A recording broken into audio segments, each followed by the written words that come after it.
행복한 안식일입니다.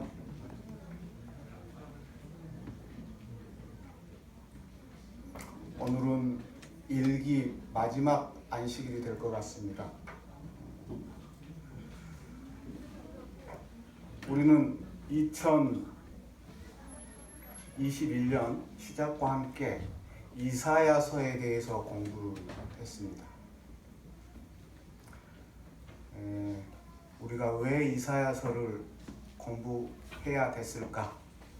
이런 생각을 하면서 또 마지막 이사야서의 마지막 과정 공부를 함에 있어서 이 이사야서를 어떻게 정리를 해서 여러분들에게 말씀을 드릴까 많이 고민이 됐었습니다. 우선 이사야서가 65장으로 이렇게 구성이 되어 있고요.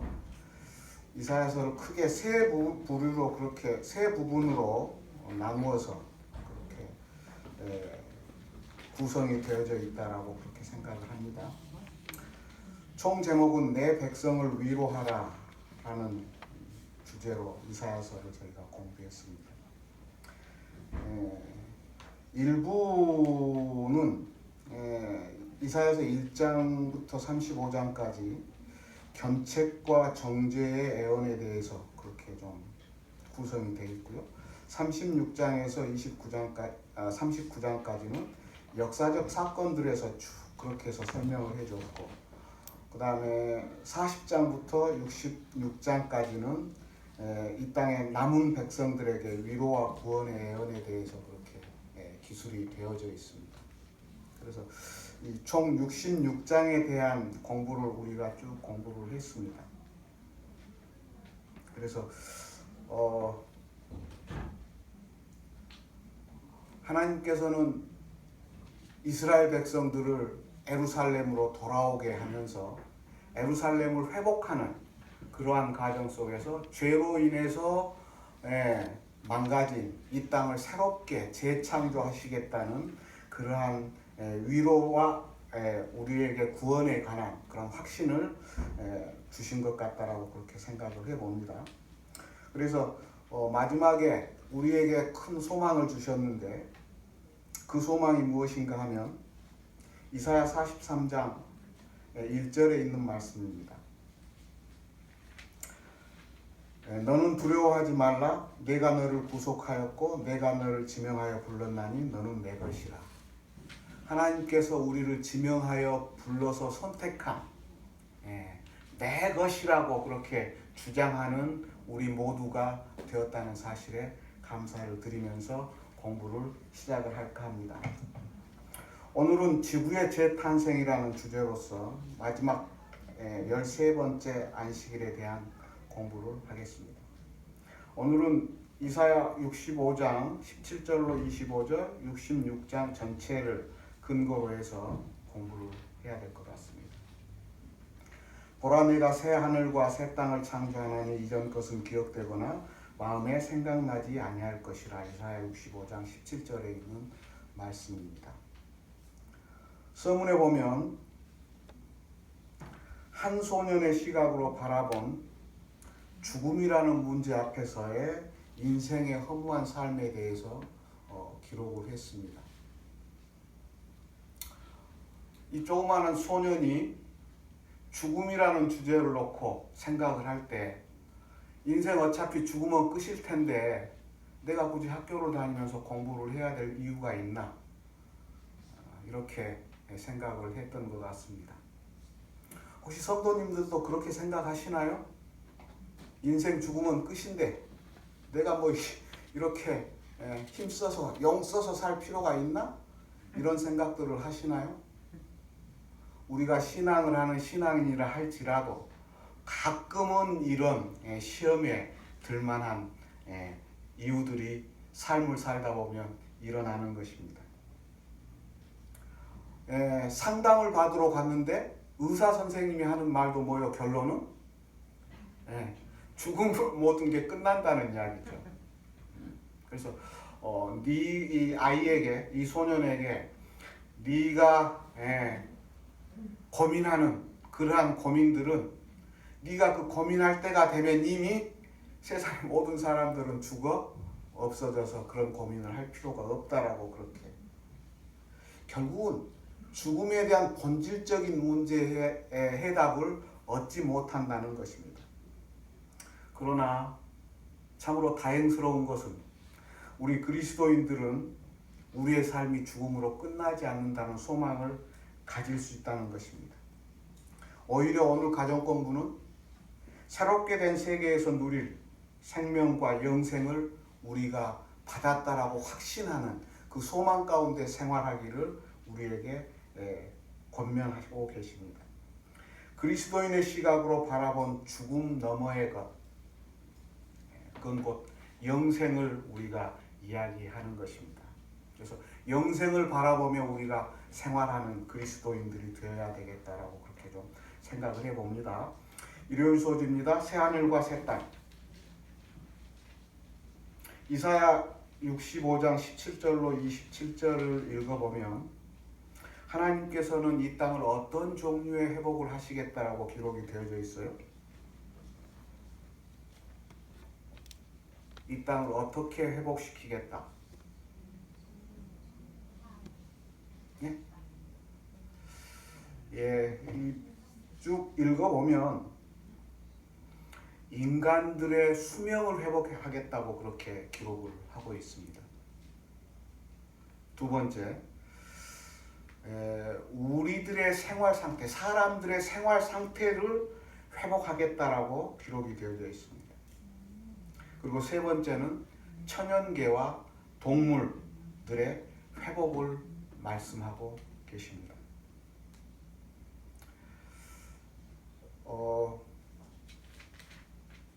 그 성읍에서는 다시는 우는 소리가 없을 것이라고 이야기했고, 거기에서는 백세가 못되어 죽는 자가 없을 만큼 장수할 것이라고 기록했고, 그리고 뭐요? 다시 일자리와 자녀를 얻고 즐거워할 것이다. 이 이야기는 무슨 이야기예요?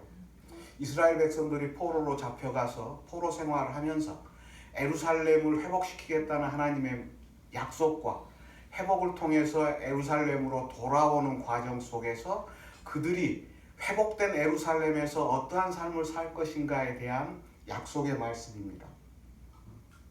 그러나 이러한 약속들이 현재를 살아가는 신앙을 하는 우리들에게 최종적인 회복과 최고의 소망이 되지 않는다는 사실입니다.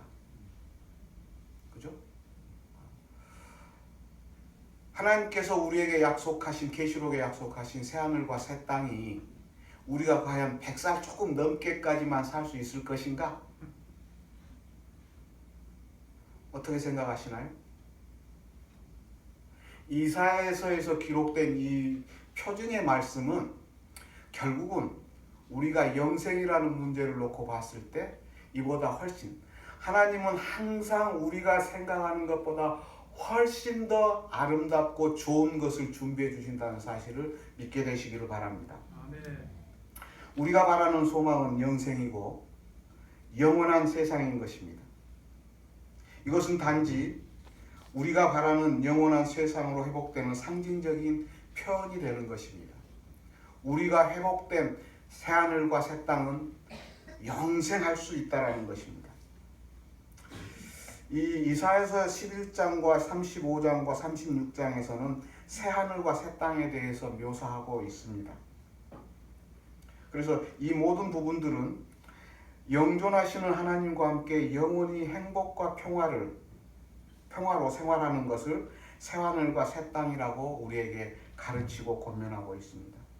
우리는 이러한 새하늘과 새 땅에서 생활하기 위해서 예수님 안에서 우리가 그곳으로 함께 가는 그러한 사람이 될 수 있도록 우리는 철저하게 예수 그리스도와 함께 동행하는 그러한 신앙인들이 되어야 되겠다라고 생각을 해봅니다. 그래서 우리가 과연 하나님께서 우리에게 약속하신 소망의 새하늘과 새 땅, 그곳에서의 삶이 우리에게 주어질 텐데 과연 나 개인만 그곳에 가서 살면 되는가? 이 문제에 대해서 우리를 다시 한번 생각하게 합니다. 월요일 소주입니다. 거룩한 자석. 혹시 그런 경험이 있으신가요? 자석을 가지고 예, 클립을 책상에 흩어놓고 자석을 갖다 내면 어떻게 돼요? 클립이 하나만 따라 붙나요? 아니면 그 클립 끝에 또 다른 클립들이 쫙 이렇게 따라서 모아지나요? 예, 그렇습니다. 그래서 예수님을 이렇게 거룩한 자석이라고 그렇게 표현을 한 것 같아요. 근데 화요일 소지 중간 부분까지는 이 제목과는 조금 동떨어진 내용인 것 같아요. 그래서 공부를 하다 보니까 이 중간 부분까지는 아마 일요일 소지의 연장선상이 아닌가 그렇게 좀 생각을 해봅니다. 그래서 아마 저자와 책을 편집하는 과정에서 단락을 나눌 때 이게 좀 이렇게 나누어지지 않았을까 그런 생각을 좀 조심스럽게 해봤습니다. 그래서 월요일 소주의 윗부분, 중간 부분까지 우리에게 가르치고자 하고 주고자 하는 교훈은 어떠한 문제인가 하면 우리가 새하늘과 새 땅에 가서 살 사람들로서 우리가 새하늘과 새 땅의 주인인 하나님을 어떻게 섬기고 어떻게 경배할 것인가에 대한 경배에 대한 내용이 쭉 기록이 되어져 있는 것 같다고 생각을 해봅니다. 그래서 이사야서 66장 1절로 19절, 그 다음에 이사야서 66장 3절의 말씀을 쭉 이렇게 읽어보면 어떠한 내용들이 기록이 되어져 있어요? 예배의 형식에 관한 이야기들이 좀 기록이 되어져 있는 것 같습니다. 그래서 거기에서 예배의 자세가 어떠한 자세가 되어야 되는가? 우리가 드리는 예배에서 하나님이 배제된 예배는 허울뿐인 그러한 예배가 될 수 있다라고 그렇게 생각이 되어지고요. 종교의 외형적 형식에 집착하지만 그것에 대한 참된 의미, 우리가 예배를 드리는 참된 의미에 대해서 우리가 잘못 인지했을 때 발생될 수 있는 문제점들에 대해서 지적하는 것 같다고 생각을 해봅니다. 우리가 매 안식일 교회에 나올 때 어떤 마음으로 성도님들 교회에 나오시나요? 단순히 우리의 규례대로 안식일이 되었으니까 가서 예배 드리고 목사님 말씀 듣고 또 일주일 동안 목변 성도님들 뵙고 인사하고 성도의 교제를 나누고 뭐 이런 차원의 마음으로 교회를 오시나요? 아니면 또 다른 목적을 가지고 교회에 나오시나요? 우리가 교회에 나와서 예배드린 궁극적인 목적이 무엇인가? 이걸 다시 한번 좀 곰곰이 생각해 봤으면 좋겠습니다. 우리가 늘 그런 말씀을 많이 듣죠. 신령과 진정으로 예배해야 된다라는 이야기를 많이 듣습니다. 신령과 진정으로 예배하지 않는다면 그것은 아무리 잘 짜여진 예배의 형식을 취한다 할지라도 결과적으로는 하나님을 모욕하는 예배가 될 수밖에 없다라고 생각을 합니다. 그래서 우리가 드리는 예배에 참석하는 우리 모두의 마음가짐이 어디에 있느냐가 대단히 중요하다라고 가정공부에서는 지적하고 있습니다. 자, 그래서 결국은 우리가 신령과 진정으로 교회에 와서 예배 드렸을 때 우리의 마음속에 뭐가 생기는 거예요? 오늘의 이 월요일 소지의 제목처럼 자석이신 예수 그리스도께 우리가 자력에 의해서 붙는 것처럼 우리의 삶을 통해서 뭐요? 또 다른 영혼들이 달라붙는 그러한 역할을 해야 된다라는 것을 가정공부를 통해서 공부하는 것입니다. 하나님은 원수를 멸하고 그분을 찾는 모든 만민들에게 자신에게 이끄실 것이다. 그래서 그를 믿는 모든 만민을 통해서 하나님께서는 많은 사람들을 그렇게 주께로 인도하기를 원하신다라고 그렇게 생각을 합니다. 그래서 우리는 이러한 역할을 감당해야 되는데 화요일 소지에 보면 어떠한 내용들이 좀 나와요? 화요일 소지 제목이 선교사들과 예배의 인도자들입니다. 내용은 우리가 타인을 예수께로 인도하는 데 있어서 자석의 역할을 해야 되는데 그러한 역할을 우리가 어떻게 감당해야 될 것인가에 대한 내용입니다. 예수님 시대도 그랬고 중세 시대까지만 해도 사역을 하고 교회 리더와 지도자들은 뭐요? 선택받은 사람들에 의해서만 이루어졌었습니다. 그죠? 그래서 유대 민족에게는 뭐요? 레위인들과 제사장들. 제사장이 되기 위해서 선택받은 민족이 레위 민족이죠. 그죠? 레위 족속. 그런데 하나님께서는 어떻게 하셨다고요? 이사야 선지자를 통해서 어떤 약속을 우리에게 해주셨어요? 여기 보면 이사야 66장 19절로 21절 기억절 말씀을 보다 보면 나의 영광을 보지 못한 먼 섬들로 보내리니 누구를 보낸다고요? 누구를? 이방인들. 네? 이방인들 보낸다. 예. 결국은 예수 그리스도, 자석과 같은 예수 그리스도를 통해서 예수 그리스도와 함께 달라붙는 자석의 역할을 하는 그 이방인들을 어디로 보낸다고요? 또 다른 곳으로 파송을 한다라는 이야기입니다. 그래서 지도자로 삼고 파송해서 선교사로 삼는 것은 누구 특정인들에게만 국한된 어떤 그러한 특별한 사명이 아니고 누구나 우리 마음을 하나님께 드리고 우리가 신령과 진정으로 그분을 믿고 따르고자 하는 마음이 있다면 그 모든 사람들을 하나님께서 선택해서 그러한 사역에 쓰신다라고 그렇게 기록이 되어져 있습니다. 그래서 결국 이방인들은 결코 아론의 자손이나 레인이 될 수 없었으나 하나님은 일반 유태인들에게 금지되어 있었던 이 자격들을 그들에게 봉사의 직분으로 주셨다라고 그렇게 기록이 되어져 있습니다. 그래서 결국은 우리가 선택받은 그런 특별한 선민은 아니다 할지라도 오늘 우리가 예수 그리스도를 믿고 신실한 신앙을 한다면 우리에게도 그러한 사명을 분명하게 맡겨주신다라고 우리가 생각을 해야 된다는 것입니다. 그래서 오늘 우리도 새천사의 영광으로 영원한 복음을 전하는 사람들을 하나님께 산 제물로 드리는 제사장과 레인의 역할을 감당해야 된다라고 생각을 합니다.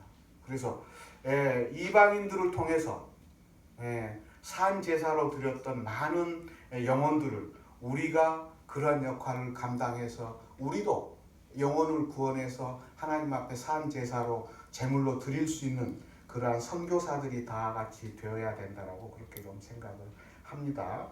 그래서 이방인 중에서도 하나님을 위하여 사람들을 하나님께 산 제물로 드리는 선교사들과 봉사자들이 나올 것이라는 약속을 해주셨던 것처럼 오늘 우리가 감당해야 될 사명이 바로 이러한 사명이 아닌가 그렇게 좀 생각을 해봅니다. 자, 그래서 이러한 사람들이 모여서 이루는 신앙 공동체 안에서는 어떠한 일들이 이루어져야 되는가요? 사명을 가지고 우리가 이제 어디로 나가야 된다라고요? 세상을 향해 나아가야 된다라고 생각을 합니다. 그래서 우리가 생활하는 신앙 공동체 안에서 이루어져야 하는 일들이 어떠한 일들인가?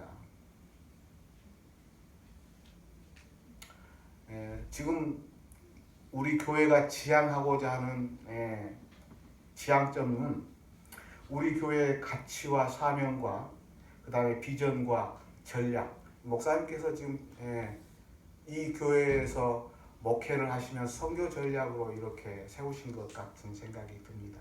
자, 그렇다면 우리가 이러한 사명과 우리의 가치와 우리의 꿈과 우리의 전략들을 어떻게 접목시키는 게 합리적이겠는가? 우리가 생활하는 이 세울산교회라는 신앙 공동체 안에서 결국은 복음이라는 것은 어떤 특정 인들에 의해서만 소유되어지고 특정 인에 의해서만 그게 전달이 되어지고 이래서는 안 된다라는 것이죠. 그죠? 예. 그래서 하나님 앞에서 모두는 동등한 그러한 사명과 그러한 미션을 받았다라고 그렇게 생각을 합니다. 그래서 개인적으로 우리가 하나님을 믿고 따르고 그분을 신뢰하는 그러한 관계가 된다 하면 하나님께서는 그분을 사용해서 하나님의 사역의 동역자로 삼으신다라고 그렇게 생각이 됩니다. 그래서 우리 세울산 교회라는 신앙 공동체 안에서 생활하는 우리 모두는 이러한 선교사와 그러한 사역자들이 될 수 있다라는 소명의식을 가졌으면 좋겠다라고 생각을 합니다. 여기 선지자왕 369쪽에는 이렇게 기록되어져 있습니다. 모든 사람은 창조에 의해서 한 가족이 되었고 구속을 통하여 하나가 되었다. 그리스도께서는 모든 분리의 장벽을 헐어버리시고 성전 마당의 모든 칸막이들을 열어 젖혀서 모든 영혼들로 하여금 자유로이 하나님께 나아갈 수 있게 하기 위하여 오셨다. 오늘 우리를 부르셔서 편견 없이 모든 사람들을 공히 공정하게 동등하게 그렇게 취급하시고 취급받는 사람 우리로서는 그러한 사명들을 공통적으로 감당해야 될 그러한 사명들을 받았다라고 생각을 합니다.